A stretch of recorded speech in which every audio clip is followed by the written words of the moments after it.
Welcome to our channel.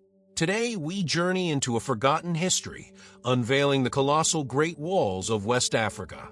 These are not just ruins, but the legacy of powerful kingdoms and forgotten empires. They're stories of ancient engineering and immense power waiting to be told. Let's begin our deep dive. Great Walls of West Africa, the forgotten history of an ancient engineering marvel.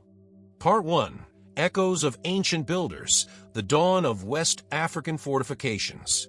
In the vast, sweeping landscapes of West Africa, long before the rise of the great medieval empires whose names would echo through history, the seeds of settled life and communal defense were already taking root in the soil. The narrative of West African fortification does not begin with the imposing earthworks of Benin or the mighty ramparts of Kano, but in the deeper, more remote past. In an era when dramatic climatic shifts were reshaping the very land itself, as the once lush Sahara began its inexorable transformation into the arid expanse we know today, communities were forced to adapt, innovate, and consolidate, giving birth to the earliest forms of fortified settlements. Among the most significant of these early whispers of urbanization and defense can be found along the Tichitualada cliffs in present-day Mauritania, a region that became a cradle for one of West Africa's oldest complex societies. Here, dating back as far as 2000 BCE, agro-pastoral communities, believed to be the ancestors of the Sonic people, began to construct hundreds of stone-walled settlements. These were not mere collections of huts, but organized compounds with well-defined street layouts, granaries for storing surplus millet, and substantial enclosures for livestock. The sheer scale of this endeavor, with over 500 identified settlements, points to a sophisticated, hierarchical society capable of mobilizing labor for large-scale construction projects. The most telling features, however, were the common circumvallation walls that encircled some of the larger settlements. These dry stone barriers represent one of the earliest known examples of communal-level protection in sub-Saharan Africa, a direct response to the growing pressures of a changing environment and the need to protect valuable resources, grain, cattle, and people, from rival groups. The Tikrit tradition reveals that the impulse to build walls in West Africa was not an imported idea, but an indigenous solution born from necessity and social organization, long before the trans-Saharan trade reached its zenith. Further east, in the Lake Chad Basin, archaeological evidence from sites like Xylem pushes the timeline for fortified settlements into the first millennium BCE. Excavations have revealed large, densely populated settlements surrounded by significant defensive structures, indicating that security was a paramount concern for these early communities. The presence of such fortifications suggests a landscape where competition for resources was escalating, compelling previously dispersed populations to coalesce into larger, defensible units. These early builders were not constructing monuments to imperial power, but pragmatic defenses for their very survival. They utilized locally available materials, stone in the rocky escarpments of Mauritania, earth and mud in the savannas, to create barriers that delineated their communities, protected their economic assets, and forged a collective identity in a world of increasing uncertainty. The societal shifts that accompanied this move towards fortification were profound. It required a new level of social cohesion and leadership to organize the labor needed to quarry stone or dig ditches and erect ramparts. It also fundamentally altered the relationship between people and the land, creating a clear distinction between the protected, ordered space within the walls and the untamed, potentially hostile wilderness beyond. This genesis of fortification was intrinsically linked to the development of more complex social and political structures. The ability to command the construction of a wall was a clear demonstration of authority, and the security provided by that wall would, in turn, reinforce the position of the ruling elite. It was a symbiotic relationship between power and protection that would become a defining feature of West African urbanism for millennia to come. Thus, these ancient echoes from the Tikrit and the Lake Chad Basin are not merely archaeological curiosities. They are foundational chapters in the long and rich history of West Africa's Great Walls. They demonstrate that the tradition of building massive defensive earthworks was a deeply rooted, organic development, a testament to the ingenuity and resilience of early West African societies as they navigated the profound environmental and social transformations that shaped their world. Part 2. Sungbo's Eredo, a monument of faith and mystery.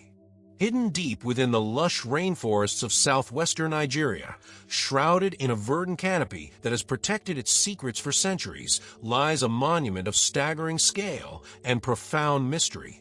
Sungbo's Eredo, this colossal system of defensive earthworks, a vast, uneven ring of ditches and ramparts stretching for approximately 160 kilometers, is one of the largest pre-colonial monuments in all of Africa, a testament to the extraordinary organizational capacity and engineering prowess of its creators. Yet, for all its physical immensity, the Eredo is equally defined by the powerful oral traditions and spiritual beliefs that are etched into its very foundations, most notably the enduring legend of its association with a powerful, childless noblewoman named Bilikasu Sungbo.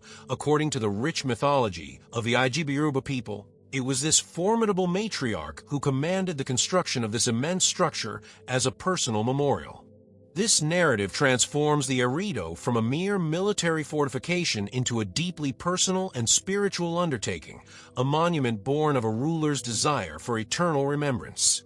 The story of Bilikasu Sungbo is so potent that it has become intertwined with the legendary Queen of Sheba, the powerful monarch mentioned in both the Bible and the Quran. Local traditions hold that Bilikasu Sungbo and the Queen of Sheba are one and the same, a belief that imbues the Eredo with a significance that transcends local history and connects it to a broader, almost universal narrative of power, wisdom, and faith. Pilgrims of Christian, Muslim, and traditional Yoruba faiths journey to a sacred grove near the earthwork, where they pay homage at a site believed to be her grave, demonstrating the monument's enduring spiritual power. Beyond the realm of myth, archaeological investigation has begun to peel back the layers of the Eredo's past, revealing a complex and sophisticated society. Radiocarbon dating places the construction of this massive earthwork between 800 and 1000 AD, a period of intense political consolidation in the region. The sheer scale of the undertaking is difficult to comprehend. It is estimated that the builders moved 3.5 million cubic meters of earth, an undertaking that would have required a highly organized labor force and a centralized political authority capable of commanding such a monumental project. The construction itself was an engineering marvel. The builders dug a vast ditch, piling the excavated laterite soil, a reddish earth rich in iron and aluminum oxides that hardens upon exposure to air, to form a steep bank on the inner side. In some places, the combined height from the bottom of the ditch to the top of the rampart reaches an astonishing 20 meters. The builders demonstrated a sophisticated understanding of their environment, deliberately digging the ditches deep enough in some areas to reach the groundwater table or clay layers, creating a swampy, moated bottom that would have served as an even more formidable obstacle. Small, conical idol statues have even been found placed at the bottom of the ditch, suggesting a ritualistic or spiritual dimension to the construction process itself. The purpose of Sungbo's Eredo was likely multifaceted. On a practical level, it served as a formidable defensive barrier during an era of frequent intertribal warfare, clearly demarcating the boundaries of the nascent Ijibu kingdom and protecting its inhabitants from external threats. However, its function likely extended beyond the purely military.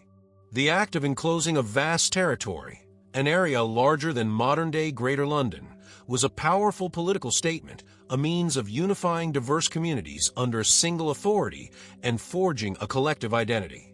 The Eredo was not just a wall to keep enemies out. It was a boundary that defined who was in, solidifying the spiritual and political authority of the ruler, the Ojali.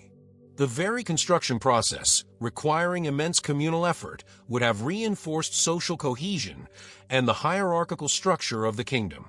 Oral traditions suggest a well-organized system where men dug, women carried the earth in baskets, and children returned the empty baskets, a vision of a society mobilized in a shared, monumental purpose.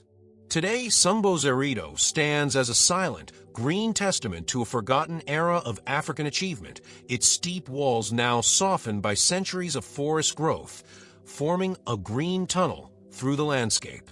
While it remains on Nigeria's tentative list for UNESCO World Heritage status, its story challenges long-held narratives about the development of complex societies in West Africa, providing irrefutable proof of a highly organized, technologically advanced, and spiritually rich kingdom that flourished in the rainforest long before the arrival of Europeans. It is a monument where faith and engineering are inextricably linked, where the line between historical fact and legendary queen becomes blurred, leaving behind an enduring legacy of mystery, power, and profound cultural identity.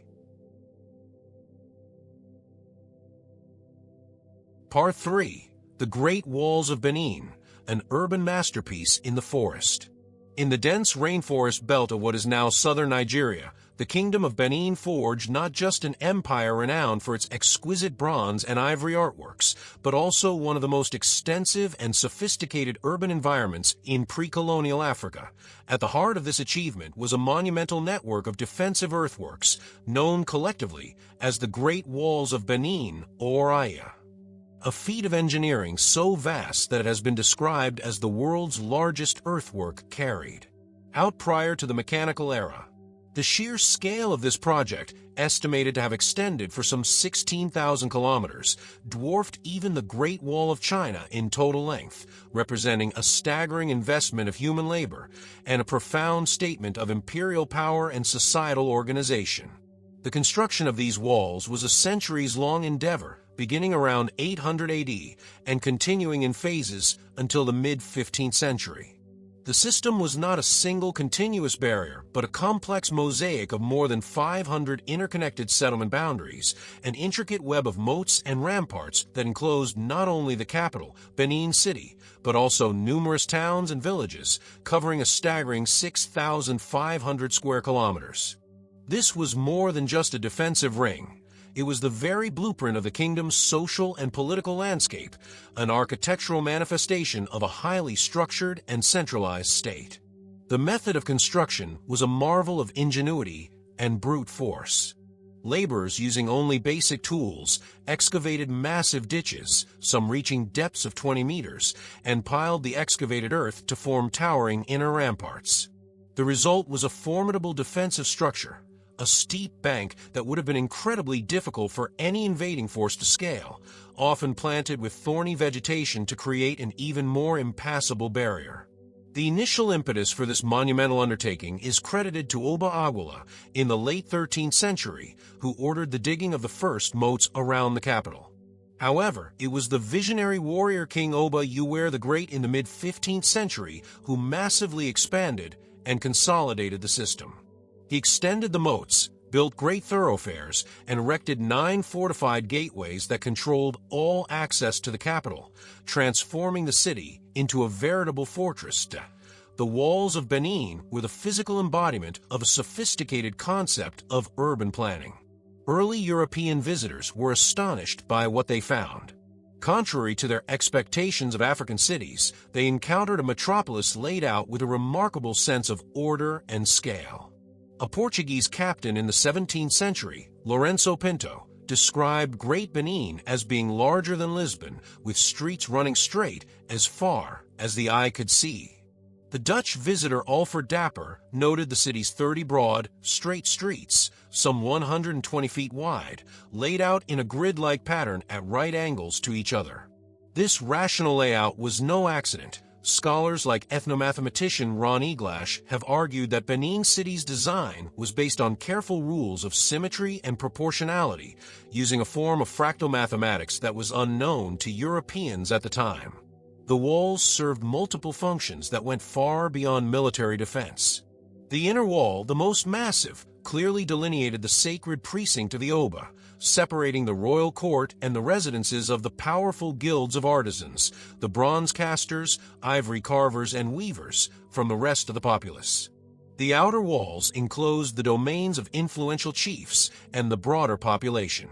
This concentric design created a physical and symbolic map of the kingdom's social hierarchy.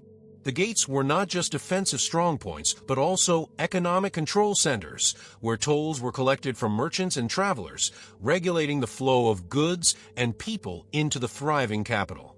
The city was renowned for its industry, its well-governed society, where theft was reportedly unknown, and its cleanliness, with houses built in good order, and even a form of street lighting provided by large, palm oil-fueled metal lamps.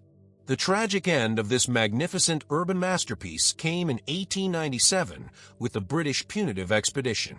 In a retaliatory strike, British forces conquered, looted, and razed Benin City to the ground.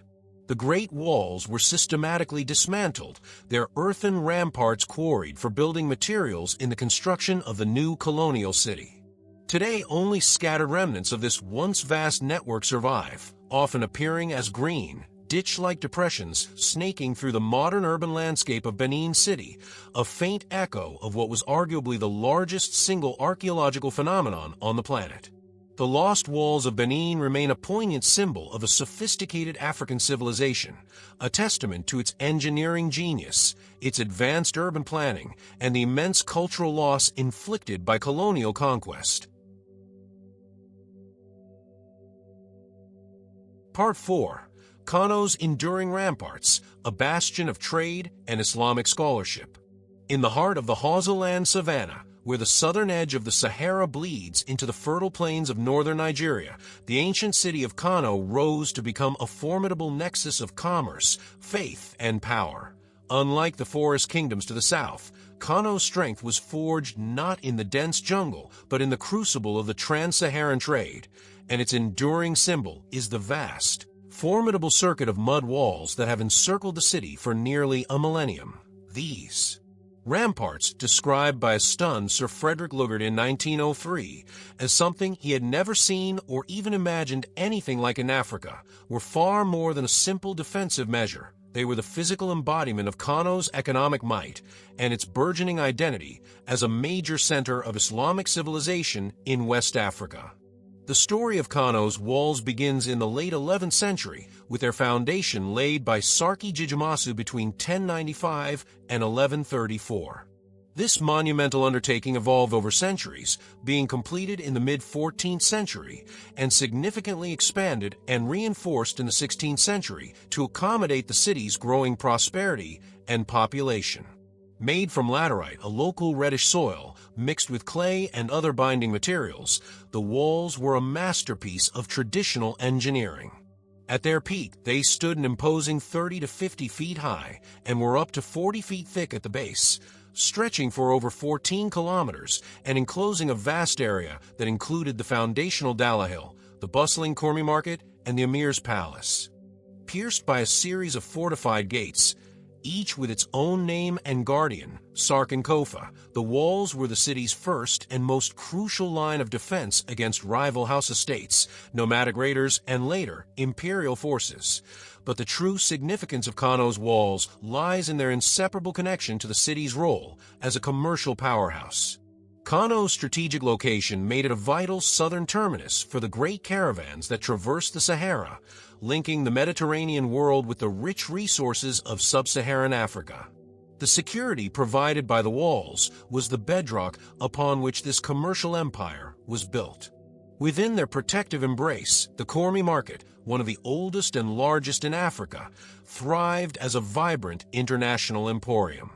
Here, goods from North Africa and even Europe, salt, horses, textiles, and arms, were exchanged for the products of the South: gold, ivory, kola nuts, and enslaved people. The city's artisans became famous for their dyed textiles, intricate leatherwork, and metal goods, products that were traded far and wide across the continent. The city walls, therefore, were not just a static defense, but an active economic tool. The gates served as customs posts, controlling the flow of goods and levying taxes that filled the coffers of the emir and funded the city-state's growth and military strength.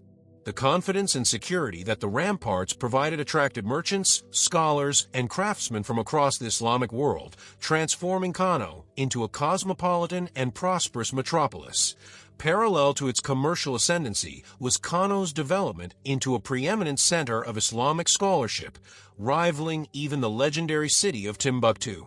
The introduction of Islam in the 11th century, spread by traders and clerics along the same caravan routes that brought economic wealth, fundamentally reshaped the city's cultural and intellectual landscape. The fortified city became a sanctuary for learning, attracting renowned scholars from across North Africa and the Middle East. Mosques and Quranic schools flourished within the walls, and Kano became a hub for the study of Islamic law, theology, and Arabic. The synthesis of the local Hausa language with Arabic script further propelled the spread of literacy and Islamic teachings. The walls protected not only a market of goods, but a market of ideas. They created a stable and secure environment where intellectual pursuits could flourish, insulated from the turmoil of the surrounding regions. The emir's court became a center of patronage for scholars and artists, and the city gained a reputation for its strict adherence to Islamic principles and its vibrant intellectual life. The very architecture of the walls, influenced by North African Maghribi styles, reflected this deep connection to the wider Islamic world. Today, those significant portions of the ancient walls have crumbled due to neglect and the pressures of modern urbanization. Their remnants still stand as a powerful monument to Kano's golden age. They trace the outline of a city that was a master of both trade and faith, a fortified bastion that leveraged its defensive strength to become a beacon of commerce and learning that shone brightly across the Sahel for centuries. Part 5. The Walls of Zaza. Resilience a Hausa Kingdom. In the intricate tapestry of Hausaland, where powerful city-states vied for dominance over lucrative trade routes and fertile agricultural lands, the Kingdom of Zaza, later known as Zaria, carved out a legacy of formidable military strength and enduring resilience. Positioned as the southernmost of the original 7 Hausa states, Zaza served as a crucial frontier, a buffer against rival powers and a gateway for trade, particularly in enslaved people with the regions to the south. This strategic, often precarious, position necessitated a powerful defensive system, giving rise to the great earthen walls of Zaria, a monument inextricably linked to the kingdom's martial identity and the legendary figure who is said to have built them, the warrior queen Amina. While the precise origins of Zaria's walls are debated, with construction likely occurring in phases between the 13th and 15th centuries, oral tradition overwhelmingly credits their creation and expansion to the 16th century ruler, Queen Amina. A figure of legendary proportions, Amina is remembered as a brilliant military strategist who led a powerful army of 20,000 cavalry and foot soldiers, expanding Zaza's territory to its greatest extent. Her 34-year reign was characterized by constant warfare and conquest, subjecting powerful neighbors like Kano and Katsina to tributary status, and extending her influence as far as the Nupe and Jukuan kingdoms. To secure these vast new territories and protect her capital, Amina is said to have initiated a massive fortification project, building strong earthen walls not only around Zaria itself, but also around the numerous military camps she established across her empire. These fortifications, known as Ganyor Amina, or Amina's Walls, became the prototype for defensive architecture throughout Hausaland, a testament to her strategic foresight and ability to command immense labor. The walls of Zaria were a masterpiece of defensive engineering, perfectly adapted to the savanna environment. Stretching for approximately 16 kilometers in a rough circle, the mud brick ramparts were built to be thick and imposing, designed to withstand the siege tactics of the era. They were punctuated by 8 magnificent gates, each with a unique name and history, serving as controlled entry points and watchtowers. Gates like the Kofar Doka, the primary entrance, served as administrative centers where laws were promulgated, while Kofar Kibo was situated near a high hill used as a lookout point to spot approaching invaders. These gates were not merely openings in the wall, but integral parts of the city's military and civil infrastructure, each manned by a custodian, and his guards who monitored all movement in and out of the city. The fortifications provided the security necessary for Zaria to thrive as a vital commercial hub. As the primary supplier of enslaved people for the northern markets of Kano and Katsina, Zaria was a key node in the trans-Saharan trade network. Caravans arrived from the north bearing salt, which was exchanged for enslaved captives, as well as locally produced cloth, leather, and grain. The walls protected this vital economic activity, creating a secure environment for markets to flourish and for the kingdom's wealth to grow, which in turn funded its powerful military. Zaria's history is one of shifting fortunes, a testament to the turbulent political landscape of the region. The kingdom faced constant threats, not just from rival house estates, but also from larger imperial powers. It was conquered by the Songhai Empire in the early 16th century and later fell under the influence of the Jukuan and Bornu kingdoms.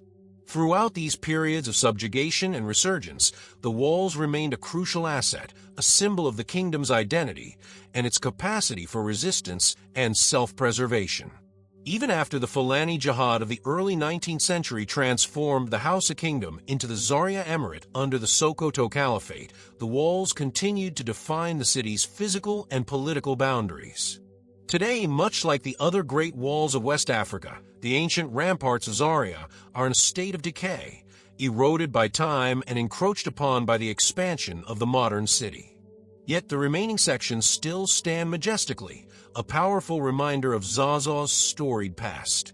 They are more than just a ruined fortification. They are a monument to the resilience of a kingdom that stood at a crossroads of empires, a physical chronicle of its military prowess, and an enduring tribute to the legendary warrior queen whose name is synonymous with their creation. Part 6. Gao and the Songhai Empire, Walls on the Edge of the Desert. At the great bend of the Niger River, where the waterway turns southeast towards the sea, the city of Gao rose from the Sahelian sands to become the heart of the mighty Songhai Empire. For centuries, this strategic location made it a crucial nexus for the trans-Saharan trade, a bustling terminus where the wealth of West Africa met the caravans of the north. Unlike the heavily fortified cities of the Hausa states or the immense earthen ramparts of Benin, Gao's approach to defense was shaped by its unique geography and the imperial ambitions of its rulers. Its fortifications were less about creating a single impenetrable shell and more about securing a vast, dynamic, and trade-oriented urban landscape that existed on the very edge of the Sahara Desert. Archaeological evidence reveals a complex urban history, with Gao existing as a twin city for much of its early development. On one hand, there was Gao Seni, located a few kilometers from the river, which served as the commercial hub from as early as the 7th century. It was a cosmopolitan center inhabited by North African merchants, artisans, and manufacturers, a place where imported glass, pottery, and copper were traded and reworked. On the other hand, there was Gao Ancient, the royal capital situated on the banks of the Niger, which became the seat of the Songhai kings by the 10th century. This division of the city into a commercial center and a royal residence reflects a pragmatic approach to urban organization, separating the international marketplace from the center of political power. The defensive structures of this early period likely reflected this dual nature, with fortifications protecting both the valuable goods at Gao Seni and the royal precinct at Gao Ancient. Excavations have uncovered significant stone buildings and what may have been a large castle at Gao Ancient, suggesting a well-defended royal residence designed to project power and ensure the security of the ruling dynasty. The ascent of the Songhai Empire in the 15th century under the leadership of formidable rulers like Sunni Ali and later Askia, Muhammad transformed Gao from a regional power into the capital of one of the largest empires in African history. This imperial expansion necessitated a new approach to defense. The security of Gao now depended not just on its immediate walls, but on the control of a vast territory that stretched for thousands of kilometers. Sunni Ali, a brilliant military tactician, understood that the empire's strength lay in its ability to control the key trading cities along the Niger, such as Timbuktu and Jen, and the vital trade routes that fed into them. He established a powerful army and a formidable river navy, projecting Songhai's power far beyond the immediate vicinity of its capital. Garrison posts were established along strategic routes to protect the caravans that were the lifeblood of the empire's economy. The fortifications of Gao, therefore, must be understood as the central keep in a much larger, empire-wide defensive network. The city itself was walled, providing a final layer of protection for the capital, its inhabitants, and the imperial treasury, which swelled with the profits from the trade in gold and salt. Under the reign of Askia Muhammad, who came to power in 1493, Gao reached its zenith as a center of both commerce and Islamic culture. After his pilgrimage to Mecca, Askia Muhammad embarked on an ambitious building program, seeking to transform Gao into a capital worthy of his vast and prosperous empire. The most enduring monument from this era is the Tomb of Askia, a magnificent pyramidal mud brick structure that served as his final resting place. This tomb, along with its associated mosques and cemetery, formed a sacred complex that became the spiritual heart of the city. While the tomb itself is a monument to faith and imperial grandeur, the complex was enclosed by a wall, underscoring the importance of protecting these key religious and political sites. The architecture of Gao during this period, characterized by monumental mud brick construction, was a testament to the empire's wealth and its deep connections to the wider Islamic world. The city's population grew to an estimated 45,000, making it one of the largest urban centers in West Africa at the time. The defense of such a populous and wealthy city, located in a vulnerable position on the desert's fringe, would have been a paramount concern. The city's walls, working in concert with the empire's powerful military and strategic control of the surrounding territory, ensured Gao's security and allowed it to flourish as a beacon of trade, learning, and imperial power for over a century before its eventual fall to the Moroccan invasion of 1591. Part 7. The Engineering Genius, Materials and Construction Techniques. The colossal scale of West Africa's Great Walls, from the 16,000 kilometers of earthworks surrounding the Benin Kingdom to the massive ramparts of Kano and Sambozerido, stands as a profound testament to the sophisticated engineering knowledge and organizational prowess of the societies that built them, accomplished long before the advent of mechanical equipment. These monumental constructions were the result of an intimate understanding of local geology, hydrology, and material science. Combined with an extraordinary ability to mobilize and manage vast amounts of human labor, the genius of these ancient builders lay not in a single invention, but in their masterful adaptation of available resources and techniques to suit the diverse environments of the forest, savanna, and Sahel. The primary and most abundant material used across the region was earth. In the southern forest zones, where the Benin and Yoruba kingdoms flourished, the soil of choice was laterite, a reddish mixture of clay and iron oxides. This material was perfectly suited for the construction of massive ramparts and ditches. The fundamental technique, known as the ditch and dike method, was brilliantly simple, yet brutally effective. Laborers would excavate a massive ditch or moat using hand tools likely made of wood and iron, such as hoes and spades. The excavated earth was then carried, often in baskets, and piled on the inner side of the ditch to form a towering bank or rampart. This process served a dual purpose. The deep ditch created a formidable obstacle for attackers, while the rampart provided a high defensive wall. The builders of Sambozerido and the Benin walls displayed an advanced knowledge of soil mechanics. They understood that laterite hardens significantly upon exposure to air, creating a durable, almost brick-like surface that could resist erosion from the heavy tropical rains. Furthermore, archaeological evidence suggests they deliberately extended ditches to the water table to create swampy, impassable moats, showcasing a keen understanding of the local hydrology to enhance their defensive capabilities. In the Savannah and Sahel regions, particularly in the Hausa city-states like Kano and Zaria, the primary building material was also earth, but the construction methods evolved to suit the drier climate. Here, the technique of creating sun-dried mud bricks, known as tabali in Hausa, became central to architectural and defensive construction. The local earth, or burgee, was carefully selected and processed, broken into lumps, wetted, and trampled to achieve the right consistency. Often, organic materials like horse manure or straw were mixed in as binders before the mud was formed into pear-shaped or conical bricks and left to bake in the sun. These tabali were then used to construct the city walls, laid in courses with a mud mortar. The walls of Kano, for example, were built on stone foundations and reached heights of over 15 meters, with a thickness of 12 meters at the base. The surfaces were often finished with a plaster made from makuba, a fluid derived from the pods of the locust bean tree, which created a waterproof and smooth finish. This technique, part of the broader Sudano-Sahelian architectural style, was not limited to defensive walls, but was also used for palaces, mosques, and residential buildings, creating a cohesive and distinctive urban aesthetic. The tools employed for these gargantuan tasks were simple but effective. They consisted of basic agricultural implements adapted for construction: wooden spades, iron-tipped hoes for digging, and woven baskets for transporting earth. The sheer scale of the projects implies that the most critical tool was, in fact, the highly organized labor force. Oral traditions from various regions describe a systematic division of labor. Men were typically responsible for the heavy digging, women for carrying the earth, and children for returning the empty baskets.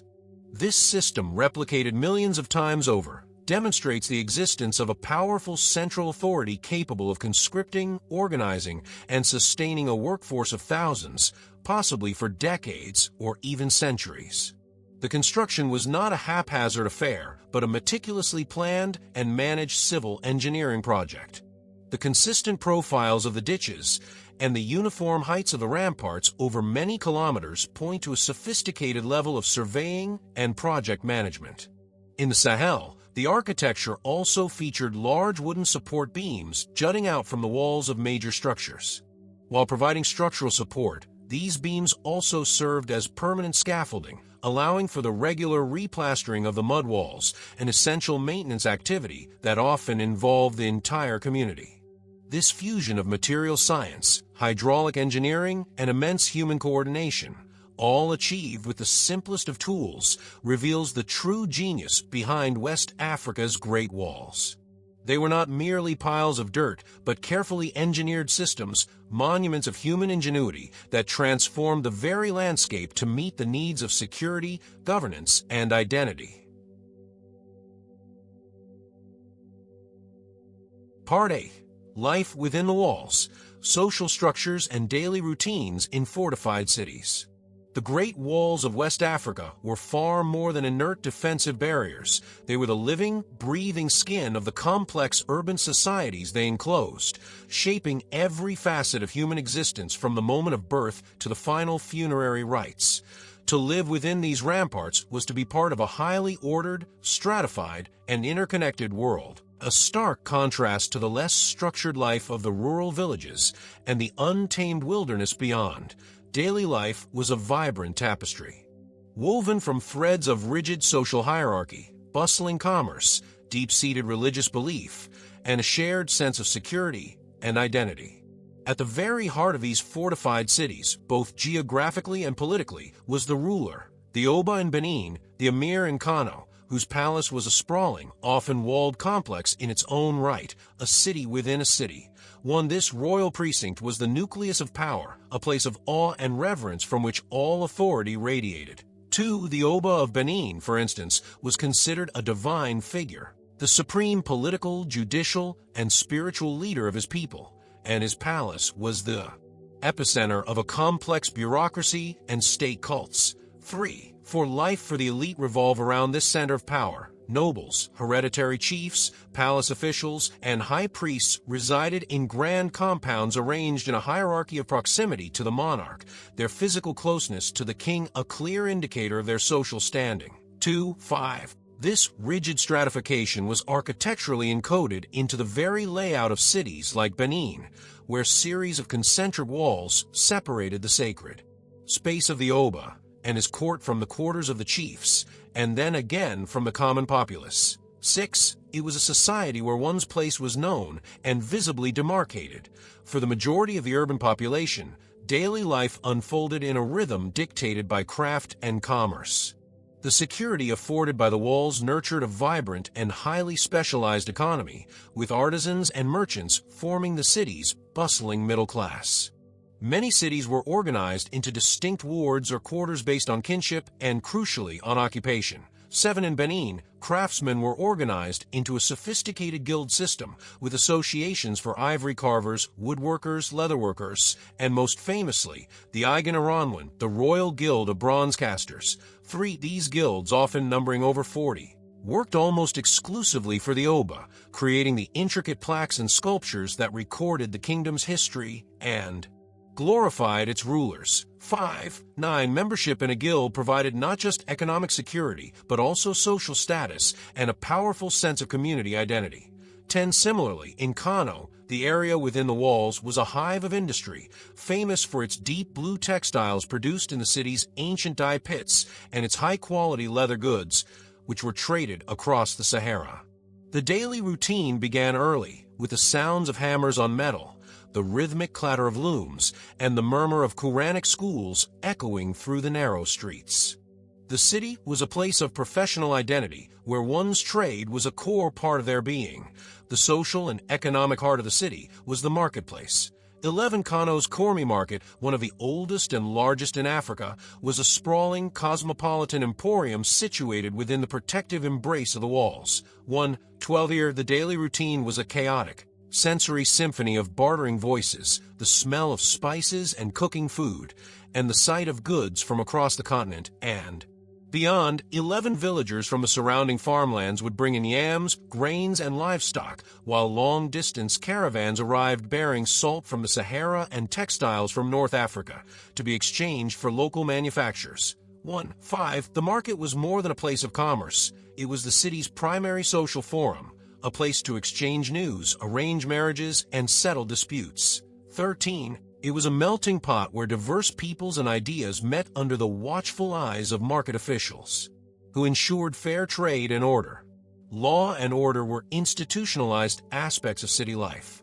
The massive gates that pierced the city walls were not simply entrances, but crucial administrative and judicial centers. 12. Each gate in Kano had a designated keeper, the Sarkin Kofa, a powerful official who controlled the flow of people and goods, collected tolls, and held court for minor disputes. 14. In Benin, justice was administered by city captains and chiefs in public galleries, and, for most serious cases, by the Oba himself, whose word was law.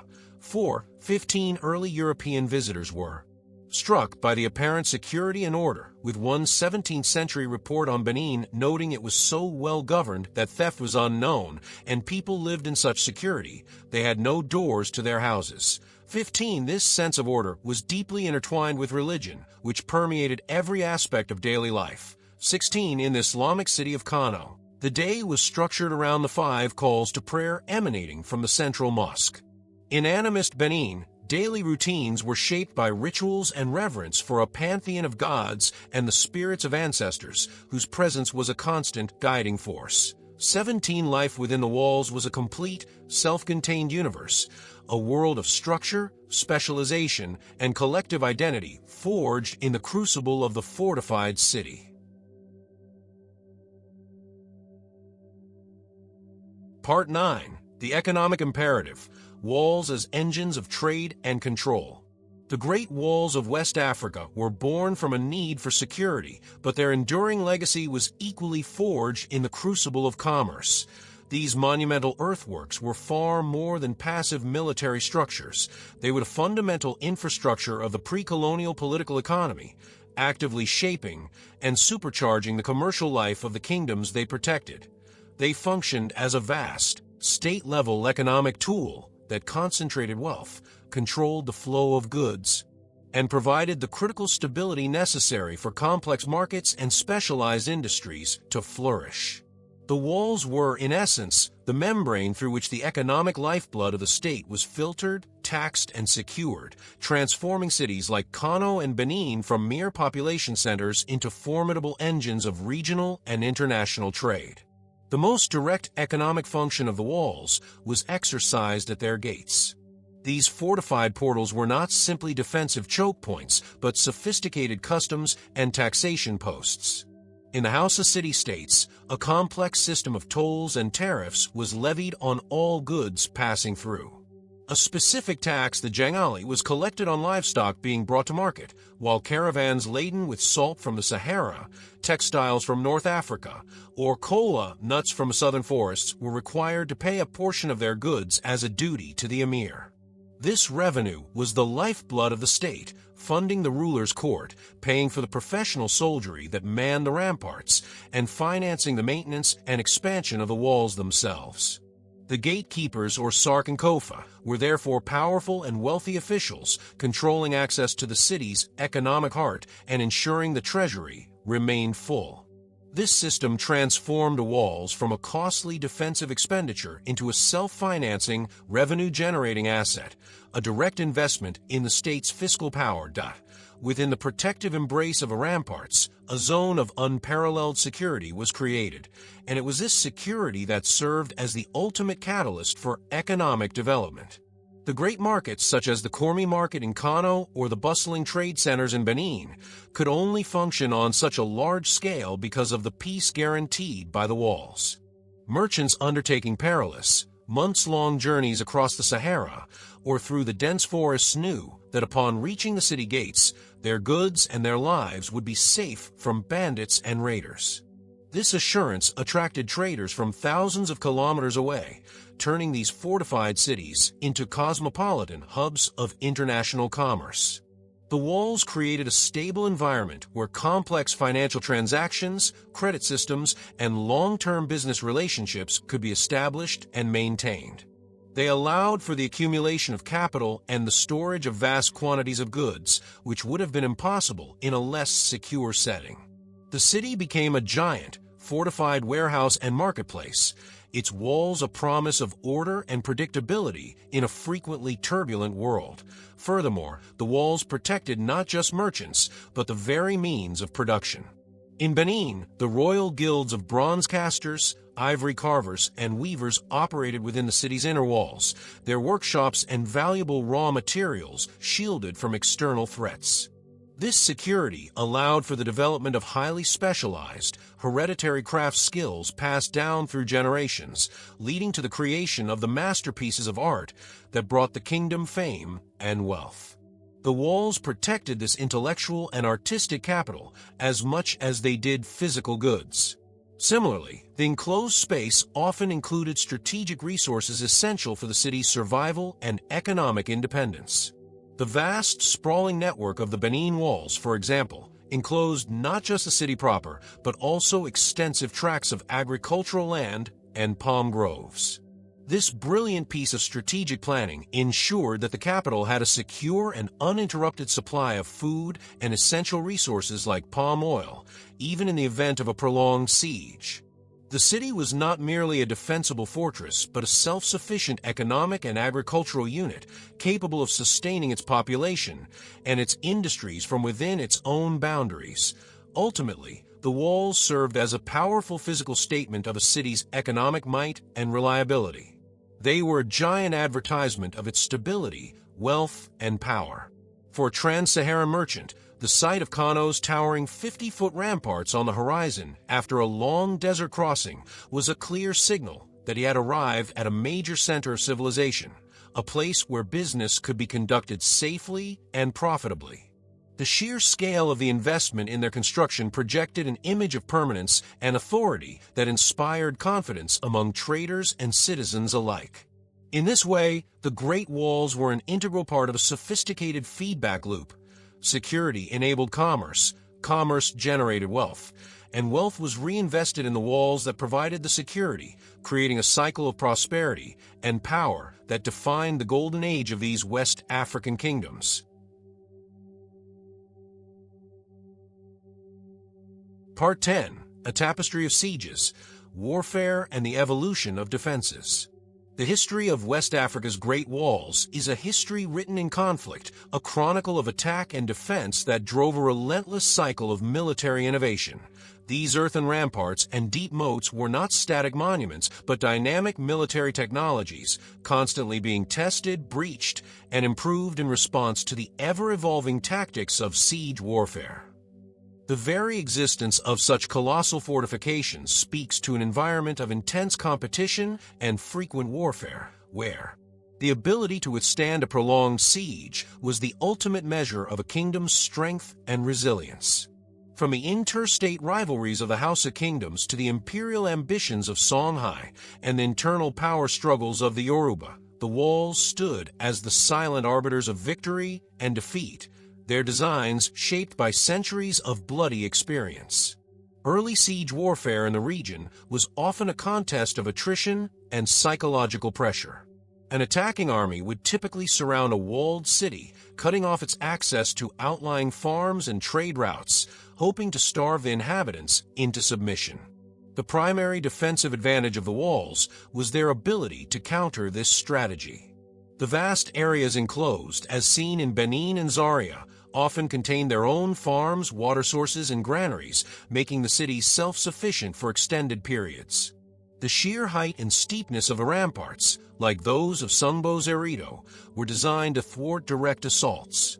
Attackers, armed with swords, spears, and bows, faced the daunting task of crossing a deep, often swampy or thorn-filled ditch, and then scaling a sheer wall of hardened earth while being subjected to a hail of arrows, stones, and other projectiles from the defenders positioned safely on the parapet above.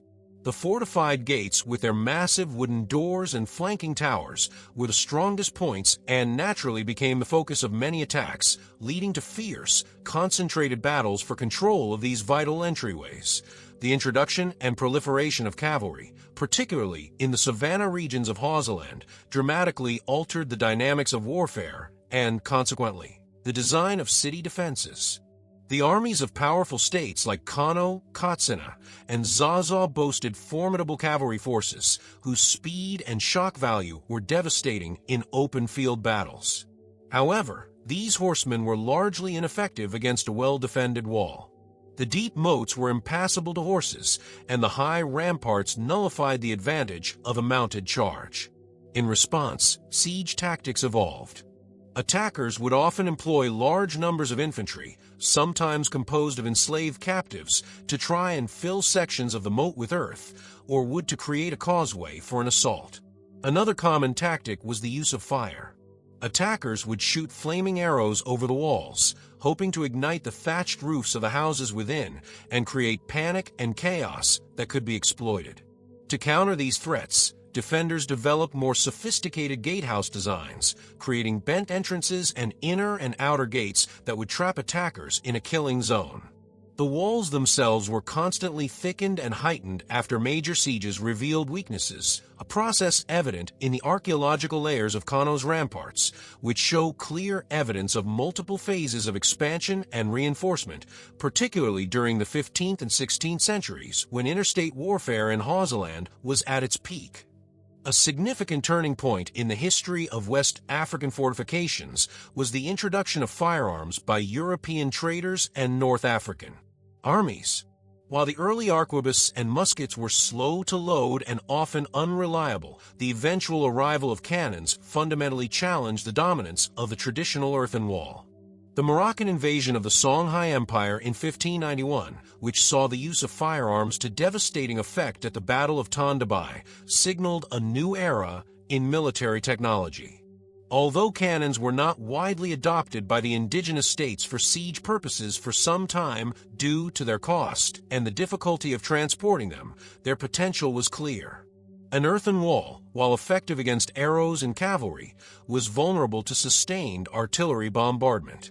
This technological shift may have contributed to a greater emphasis on diplomacy and tribute as means of control, as the certainty of a successful defense began to erode. The Fulani Jihad of the early 19th century, led by Usman Dan Fodio, represented another major military challenge. The Fulani forces, highly motivated and militarily disciplined, swept across Hausaland, conquering one city-state after another. While some cities fell due to internal divisions, the sieges of major walled centers like Kano were long and brutal affairs, testing the ancient defenses to their absolute limits. The final and most decisive challenge came with the arrival of European colonial armies in the late 19th and early 20th centuries. Equipped with modern artillery, Maxim guns, and high explosives, the British and French forces possessed the means to breach even the most formidable traditional defenses with relative ease. The 1897 British punitive expedition against Benin and the 1903 conquest of Kano were stark demonstrations of this overwhelming technological disparity. The ancient walls, which had protected their inhabitants for nearly 1,000 years, were rendered obsolete in a matter of hours. This final, violent chapter marked the end of an era, concluding the long and complex military history of West Africa's Great Walls, which stood as a silent testament to a millennium of indigenous warfare, strategy, and engineering. Part 11. Spiritual Ramparts, the Symbolic and Religious Power of the Walls.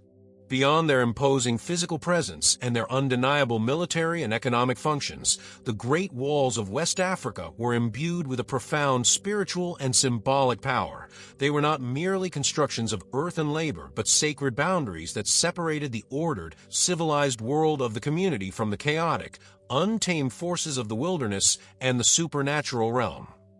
These ramparts were woven into the very cosmologies of the people who built them there. Foundations consecrated with ritual, their gates protected by guardian spirits, and their entire circumference serving as a tangible manifestation of collective identity and divine protection. To live within the walls was to be in a sanctified space, a realm where human society, its laws, and its gods held sway, shielded from malevolent spirits and physical dangers believed to lurk in the forests and untamed lands beyond. The very act of building a wall was a deeply ritualistic process. Before the first ditch was dug, diviners and priests would have been consulted to determine the most auspicious location and timing for the construction. The foundation of the walls was often sanctified through elaborate ceremonies and sacrifices intended to appease the earth deities and to imbue the structure with protective spiritual energy. Oral traditions and archaeological findings suggest that powerful charms, amulets, and sometimes even human sacrifices were buried at key points along the wall's perimeter, and especially at the foundations of the gates. These offerings were meant to create a spiritual barrier, a line of metaphysical defense that was considered just as important as the physical height of the rampart or the depth of the moat. In the Yoruba tradition surrounding Sunbo's Erido, for example, the placement of small conical idols in the ditch suggests that the earthwork was being ritually charged, its protective power derived not just from its physical form, but from the sacred objects embedded within it. This belief in the wall as a living, spiritual entity was a cornerstone of the community's sense of security. Each of the great city gates was more than a mere entryway. It was a shrine, a sacred threshold between the inside and the outside world, guarded by its own specific deity or spirit. Travelers passing through these portals would often make small offerings or say prayers to the guardian spirit of the gate to ensure safe passage. The gatekeepers were not just military commanders, but also priestly figures who oversaw the necessary rituals to maintain the gate's spiritual integrity. In Benin, the 9 gates erected by Oba Uwere were each associated with particular deities and ceremonies. These gates were liminal spaces, places of transition where the physical and spiritual worlds met. They were sites for public proclamations, judicial proceedings, and important festivals, all of which reinforced their role as the nexus of the city's civic and religious life. To pass through the gate was to ritually enter the social and spiritual body of the city, leaving the chaos of the outside world behind. The walls also served as a powerful symbol of the monarch's own divine authority. In many West African societies, the king or ruler was seen as a divinely sanctioned figure, a crucial link between the human and spiritual realms. His ability to command the immense labor required to build and maintain the city walls was a direct and visible demonstration of his power and his favor with the gods. The construction of a Great Wall was a cosmological act, an imitation of the Creator God's work in bringing order out of chaos. The circular or semicircular shape of many of the walls, such as those of Zaria, was not just a practical defensive design, but often held a deeper symbolic meaning, representing totality, completion, and the universe in miniature, with the king's palace at its center, like the sun in the heavens. The walls, therefore, were a constant, physical reminder to the populace of the king's sacred duty to protect them and of their own obligation to be loyal to him. They were the architectural embodiment of the social contract between the ruler and his people, a contract underwritten by the gods. Finally, the walls were the ultimate expression of collective identity. They physically demarcated the boundaries of the community, creating a clear and unambiguous distinction between us and them. To be born within the walls of Kano or Benin was to have a specific identity, a sense of belonging to a powerful and divinely protected polity. The shared experience of living within the ramparts, of participating in the rituals that sustained their spiritual power, and of relying on them for protection during times of war, forged a powerful social cohesion. The walls were the container of the community's history, its culture, and its soul. The stories of their construction, of the legendary rulers who built them like Queen Amina, and of the great sieges they withstood, became a central part of the people's oral traditions and collective memory. They were more than just earth. They were the embodiment of the ancestors, the repository of the community's spirit, and a sacred inheritance passed down through the generations. Part 12. The Forces of Decline. Why the Great Walls Crumbled.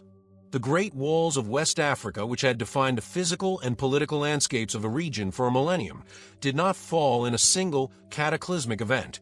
Their decline was a slow, creeping process, a long and drawn-out unraveling caused by a confluence of revolutionary new technologies, seismic shifts in the global economy, and the inexorable march of a new political order.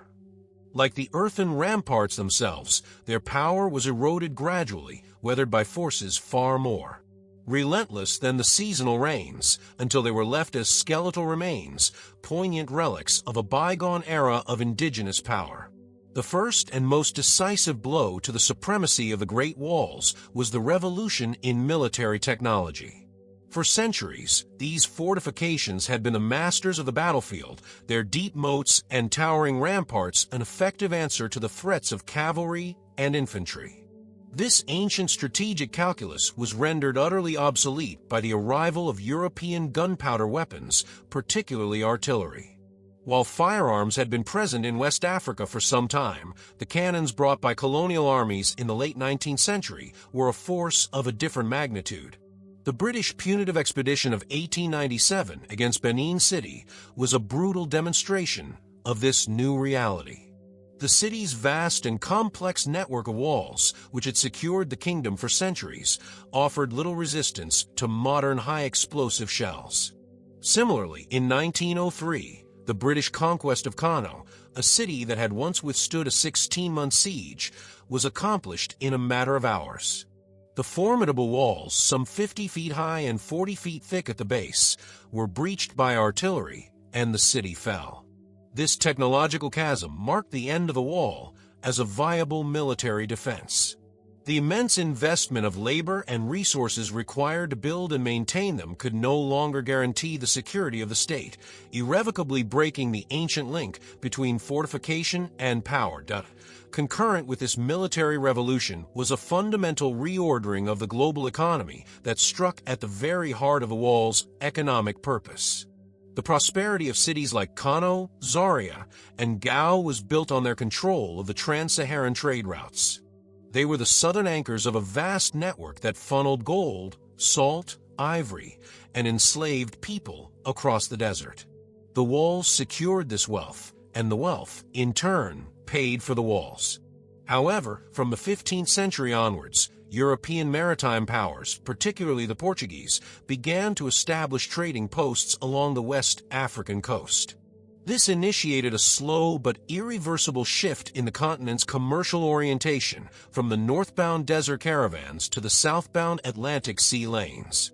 As the maritime trade in gold, palm oil, and tragically, enslaved people grew, the ancient trans-Saharan routes began to wither. The economic center of gravity moved from the interior Sahelian cities to the coastal ports. For inland kingdoms, this meant a catastrophic decline in revenue. The caravans arrived less frequently, the markets were less vibrant, and the state coffers, once filled with taxes from a thriving trade, began to empty. This economic strangulation made the immense cost of maintaining the Great Walls an unsustainable luxury. The annual mobilization of thousands of laborers for repairs, a civic duty in times of prosperity, became a heavy burden on states with dwindling resources. The economic imperative that had driven their construction was gone, and with it, the means to prevent their decay. The final administrative death knell came with the imposition of European colonial rule at the turn of the 20th century. The new colonial masters, having proven the military obsolescence of the walls, had no interest in their preservation. On the contrary, the walls were often viewed as a symbol of the old, independent power structures that colonialism sought to supplant. Under colonial governance, the traditional rulers, the emirs and obis, were stripped of their military autonomy. The new security paradigm was based on a centralized colonial army, not on decentralized, fortified city-states. The walls no longer had a political or military function. They were relics of a defeated sovereignty. This official neglect accelerated their physical decay. The organized, state-sponsored system of annual maintenance, which had been a cornerstone of civic life for centuries, collapsed. Without constant repair, the forces of nature began to reclaim the earthen structures. The torrential tropical rains washed away the plaster and eroded the packed earth, carving deep gullies into the ramparts. Vegetation took root, its tendrils prying apart the mud brick and laterite. The walls began to melt back into the landscape from which they had been built. In the 20th century, a new threat emerged: modern urbanization. As cities like Kano and Benin expanded rapidly, the ancient walls were no longer seen as proud monuments, but as inconvenient obstacles to development. They stood in the way of new roads, houses, and government buildings. Worse still, the centuries-old ramparts proved to be an irresistible source of free, high-quality building material. The very earth that had been painstakingly dug, carried, and packed by generations of builders was now being quarried away, load by load, to be used in the foundations of modern structures. This process, which continues to this day, has been the most destructive force of all, reducing vast stretches of these once continuous circuits of walls to disconnected, ghostly fragments, their proud lines broken and consumed by the relentless growth of the modern city.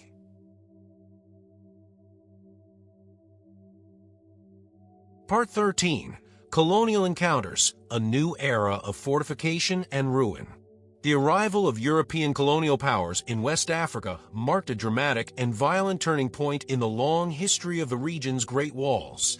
It was an encounter that simultaneously demonstrated the ultimate vulnerability of these ancient defenses and introduced an entirely new philosophy and technology of fortification. This period, spanning from the late 19th to the mid-20th century, witnessed the forceful subjugation of the old walled kingdoms, the strategic repurposing of some traditional defensive sites, and the systematic neglect and destruction of the very structures that had once defined indigenous power. The colonial encounter was, for the Great Walls, a final, fatal siege from which there could be no recovery, replacing a millennium of African military architecture with a new, European-designed landscape of control. The initial military confrontations, such as the British campaigns against Benin in 1897 and the Northern Nigerian Emirates in the early 1900s, were a brutal lesson in technological disparity. As colonial armies advanced with their Maxim guns and field artillery, they did not engage with the walls as their indigenous predecessors had. They did not settle in for long sieges or attempt to scale the ramparts. Instead, they simply blew them apart. The bombardment of Kano's walls in 1903 was a symbolic moment. The hardened earth, which had resisted every weapon in the West African arsenal for centuries, crumbled under the force of high explosives. This act of military dominance was also an act of profound psychological warfare. By breaching these seemingly impregnable fortifications with such ease, the colonial powers demonstrated the futility of resistance and shattered the symbolic aura of divine protection and royal authority that the walls had long represented. The walls were instantly transformed from symbols of strength into monuments of a now obsolete power, their military significance erased in the smoke of a European cannon. Following conquest, the colonial administrations established a new kind of fortified presence. Instead of vast, encircling earthen walls designed to protect an entire populace, the Europeans built compact, strategically placed forts, barracks, and administrative centers. These structures, built with fired brick, stone, and later concrete, reflected a different military and political philosophy. Their purpose was not to protect a whole society, but to protect the small colonial elite, the administrators, soldiers, and merchants, from the vastly larger subject population. They were instruments of occupation, not communal defense. For Lugard and Kampala, Uganda, though East Africa, the principle is the same, or the many fortified administrative stations built across Nigeria and French West Africa were strategically positioned to command key heights, river crossings, or trade routes. They were designed to be defended by a small number of soldiers armed with modern weaponry and served as the secure hubs from which colonial power was projected into the surrounding territory. This new style of fortification made the old city walls redundant. The security of the realm was no longer guaranteed by a communal rampart, but by the presence of a colonial garrison in its fortified barracks. The colonial attitude towards the existing Great Walls was one of general indifference, occasionally punctuated by acts of calculated destruction. The walls were not seen as historical monuments worthy of preservation, but as relics of a primitive past, or more pragmatically, as obstacles to the colonial project of modernization and urban planning. The British administration in Nigeria, for example, passed ordinances that facilitated the demolition of sections of city walls to make way for new infrastructure. The most significant example was the construction of railways, the arteries of the colonial economy, which often cut directly through the ancient ramparts, physically and symbolically severing the historic integrity of the cities. In Kano, the new commercial and administrative areas, the Sabangari, New Town, and the Government Reserved Area, GRA, were deliberately built outside the old city walls, creating a segregated urban landscape that marginalized the traditional walled city. The walls, once the center of power and commerce, now became the boundary of the native quarter.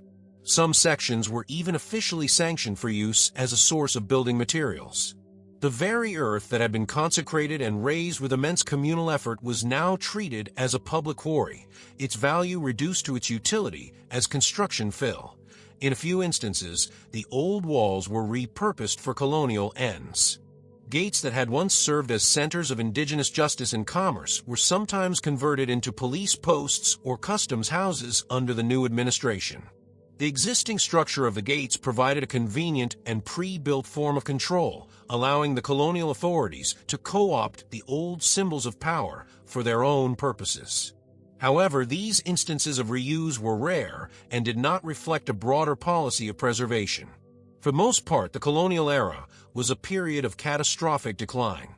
Stripped of their military, economic, and political functions, and denied the constant maintenance that was their lifeblood, the Great Walls of West Africa were left to the mercy of the elements and the ambitions of the new colonial city planners. It was a period that saw the beginning of their final transformation from living, functional architecture into the fragmented archaeological ruins we see today. Part 14. Unearthing a Lost History, the Modern Archaeology of the Walls. For centuries, the story of West Africa's Great Walls was preserved almost exclusively in the ephemeral realms of oral tradition and the biased, often fleeting accounts of foreign travelers. The immense earthen ramparts, slowly succumbing to the forces of nature and urban expansion, were largely invisible to a world whose conception of Great Walls was dominated by the stone-built fortresses of Europe and Asia. However, beginning in the latter half of the 20th century and accelerating into the 21st, The field of modern archaeology has begun to systematically unearth the profound and complex history etched into these monuments, transforming our understanding of the societies that built them and finally placing them in their rightful context as one of humanity's greatest architectural and engineering achievements. This scientific rediscovery has been a painstaking process of mapping, excavation, and advanced dating techniques, revealing a lost history of sophisticated urban planning, immense social organization, and deep-rooted cultural ingenuity. One of the pioneering figures in this archaeological revolution was the British archaeologist Graham Conna, whose work in the 1960s on the Great Walls of Benin began to reveal their true, staggering scale. At a time when the walls were being actively destroyed for road construction, Conna undertook the arduous task of tracing and mapping the surviving fragments. His meticulous fieldwork, hacking through dense forest and navigating the sprawling urban landscape, produced the first comprehensive maps of the Benin earthworks. He revealed that it was not a single wall, but an incredibly complex, multi-layered system of moats and ramparts enclosing over 6,500 square kilometers, making it exponentially larger than any previously imagined. His work, followed by that of Nigerian archaeologists like Patrick Darling, shifted the narrative from one of a primitive stockade to that of a vast, planned urban environment, forcing a radical reassessment of the scale and complexity of the Benin Kingdom. A similar revolution in understanding occurred at Sambos-Eredo in southwestern Nigeria. While known to local Ijibiruba communities as a sacred monument, its historical significance was largely unrecognized by the wider world until the 1990s. It was the work of archaeologist Patrick Darling, equipped with modern surveying tools and a deep respect for local oral traditions, that brought the Eredo to global attention. By tracing the full 160-kilometer circuit of the earthwork and sinking exploratory trenches, his team was able to uncover crucial details about its construction. Most importantly, they used radiocarbon dating on organic materials found buried deep within the ramparts to establish a firm chronology for its construction, placing it between 800 and 1000 AD. This scientific dating provided concrete evidence that a highly organized state-level society, capable of undertaking a public works project of immense scale, existed in the Nigerian rainforest centuries earlier than many historians had previously thought possible. The archaeology of Sambos-Eredo provided a powerful, data-driven counterpoint to colonial-era narratives that often downplayed the achievements of pre-colonial African societies. The advent of new technologies has further revolutionized the study of these vast, often difficult-to-see structures. Remote sensing technologies, including satellite imagery and LiDAR, light detection and ranging, have become invaluable tools for archaeologists. From space, the faint outlines of ancient walls, invisible on the ground due to erosion and vegetation, can often be traced across the landscape. LiDAR, which uses laser pulses to create detailed three-dimensional topographical maps, has been particularly transformative, allowing researchers to see through the dense canopy of a rainforest and reveal the precise contours of earthworks like those of Benin. This technology enables the creation of highly accurate maps and helps identify previously unknown features like smaller enclosures, ancient settlements, and pathways associated with the main walls. This bird's-eye view provides a macro-level understanding of the strategic planning and spatial organization that went into the creation of these fortified landscapes. Excavations at specific sites along the walls continue to yield invaluable insights into the daily lives of the people they protected. By analyzing pottery shards, tool fragments, food remains, and burial sites found in proximity to the ramparts, archaeologists can reconstruct the social and economic fabric of these ancient cities.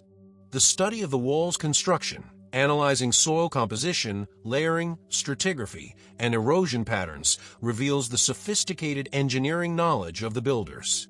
This archaeological evidence, when combined with the rich but sometimes contradictory accounts of oral history, allows for a more nuanced and complete picture to emerge. It is a collaborative process where scientific data can corroborate, challenge, or enrich the stories passed down through generations, creating a dialogue between the tangible evidence in the earth and the living memory of the people. This ongoing archaeological investigation is more than an academic exercise. It is an act of historical recovery, piecing together a forgotten chapter of human history and restoring the Great Walls of West Africa to their rightful place as monuments of global significance.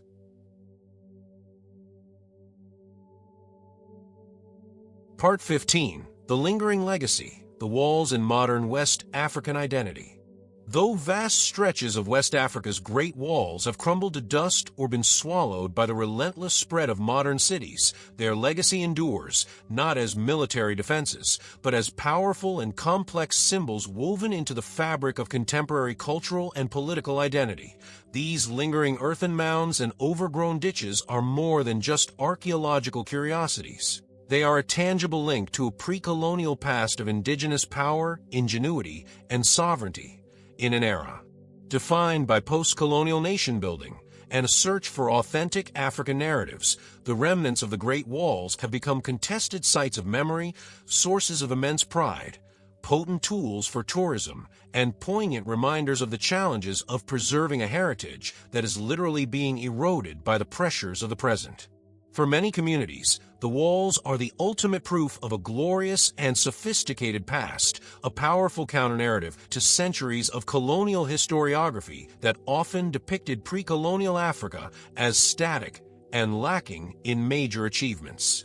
The sheer scale of Sumbo Zerito, or the Walls of Kano, is invoked as irrefutable evidence of advanced engineering skills, complex social organization, and powerful, centralized states that existed long before the arrival of Europeans.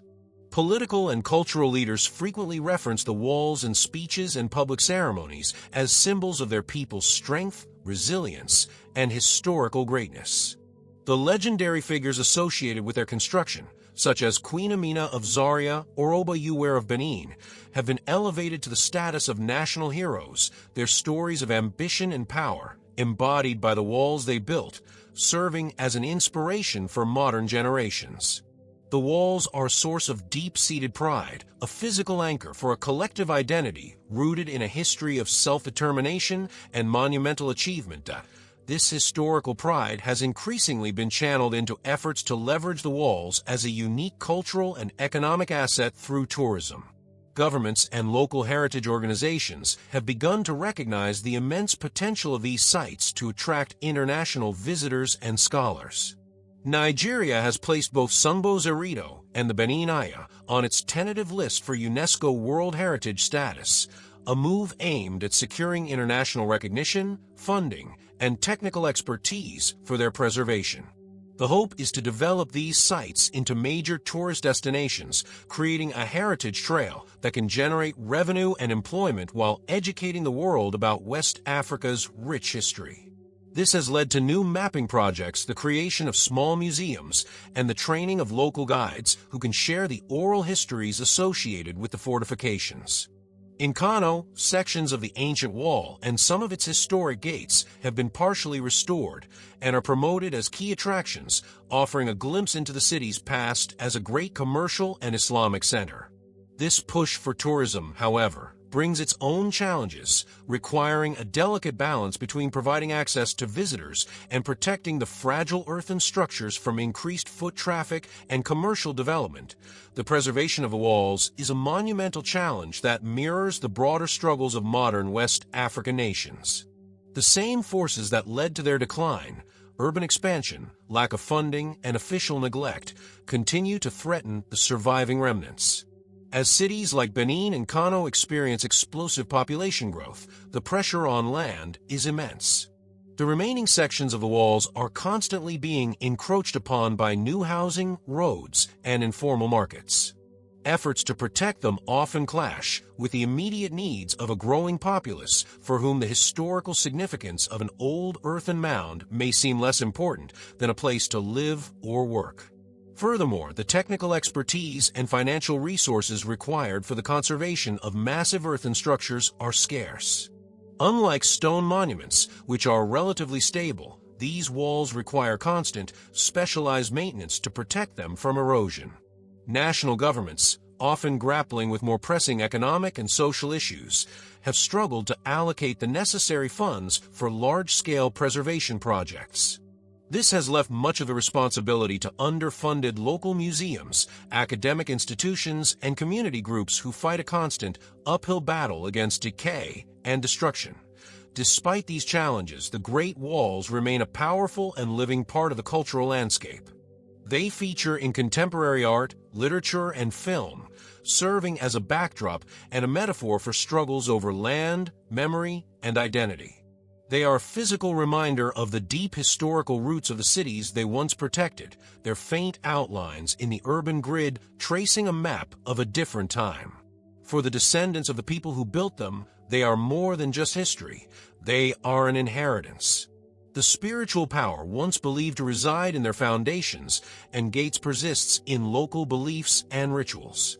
The walls are a silent, enduring testament to the ancestors, a source of connection to the past, and a quiet challenge to the future, to remember, to preserve, and to build upon the legacy of the great civilizations that once thrived within their protective embrace.